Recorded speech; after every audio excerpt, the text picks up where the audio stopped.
Guys, Bharat में जो LNG को हैंडल करने का काम होता है वो भारत की पेट्रोनेट कंपनी करती है। और अभी पेट्रोनेट कंपनी ने श्रीलंका गवर्नमेंट के साथ एक बड़ा डील किया है और इस डील के तहत भारत श्रीलंका को एलएनजी सप्लाई करेगा 5 सालों तक। तो अब तक क्या होता था कि पेट्रोनेट कतर वगैरह से एलएनजी गैस को लेती थी और अपने देश की जरूरत पूरा करती थी, लेकिन अब हम अपने देश की जरूरत को पूरा करने के साथ साथ आसपास के छोटे मोटे कंट्री के साथ डील कर रहे हैं और उनकी जरूरत को भी पूरी कर रहे हैं। तो इससे भारत को फायदा होगा। ये एक बिजनेस कैसा हो गया, जैसे कि हम रशिया से क्रूड ऑयल लेते थे और उसे रिफाइन करके अलग कंट्री को इम्पोर्ट करते थे, तो वो एक बिजनेस था जिससे भारत पैसा कमा रहा था। वही चीज अब एलएनजी में होने वाला है। तो श्रीलंका के साथ क्या डील हुआ है, इससे भारत को क्या फायदा होगा, इसका पूरा अपडेट क्या है, चलिए जानते हैं। नमस्ते and welcome to another video of भीष्मोल्यूशन।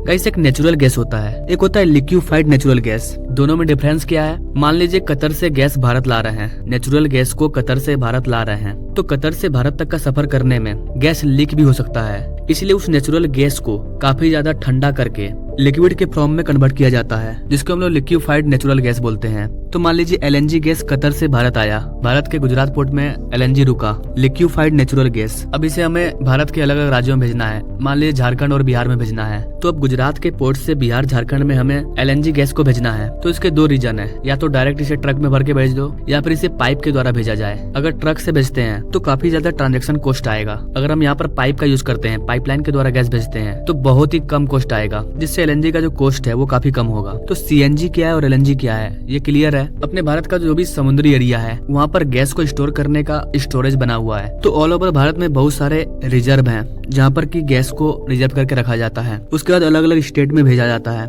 Bharat के अंदर भी नेचुरल गैस है, लेकिन उसका प्रोडक्शन उतना ज्यादा नहीं होता है। जितना भारत का खपत है उसका आधा ही हम भारत से निकाल पाते हैं और बाकी हमें अदर कंट्री से मंगवाना पड़ता है। जैसे अभी मैंने ये वाला डील में बताया था कि एक बार फिर से भारत सरकार ने कतर से 20 साल का डील किया है और इस डील के तहत एक वैल्यू तय किया गया है कि इतना रुपया में 20 साल तक हम आपसे सीएनजी एलएनजी गैस लेंगे। तो इस तरह से लॉन्ग टर्म के लिए लंबा डील होता है। और सिर्फ कतर ही नहीं, कई देशों से हम गैस मंगवाते हैं। ऑस्ट्रेलिया है, ओमान है, नाइजीरिया है, यूएई है, कई कंट्री है। और भारत में ये जो गैस आता है इसको हैंडल करने का काम, इसका जो मैनेजमेंट होता है वो भारत की पेट्रोनेट कंपनी करती है। पेट्रोनेट कंपनी कौन है? पेट्रोनेट भारत की एक जॉइंट वेंचर कंपनी है जिसके अंदर ओएनजीसी आती है, भारत पेट्रोलियम, गेल, इंडियन ऑयल, ये सारी कंपनी आती है। तो ये जो भारत की बड़ी बड़ी कंपनी है, इन सब ने मिल करके पेट्रोनेट को बनाया। भारत में पेट्रोनेट का 2 जगह गैस रिजर्व है, एक गुजरात में, एक केरल के कोची में। तो जो भी गैस आता है वो इन्हीं 2 जगह पर आता है और यहाँ पर इसे स्टोर किया जाता है। और इन रिजर्वायर में ये जो लिक्विफाइड नेचुरल गैस है इसे री लिक्विफाइड नेचुरल गैस में कन्वर्ट किया जाता है, यानी कि वो जो लिक्विड के रूप में गैस आया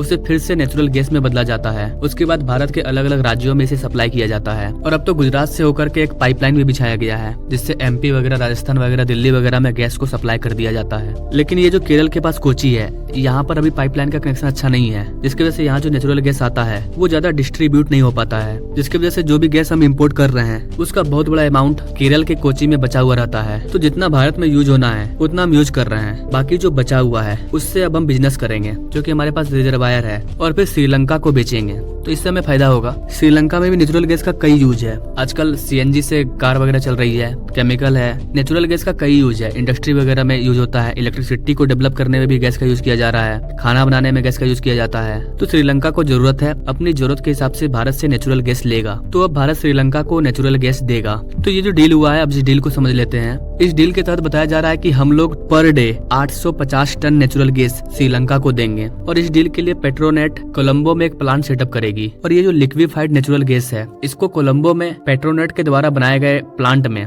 री लिक्विफाइड किया जाएगा और फिर श्रीलंका के अलग अलग राज्यों में डिस्ट्रीब्यूट किया जाएगा।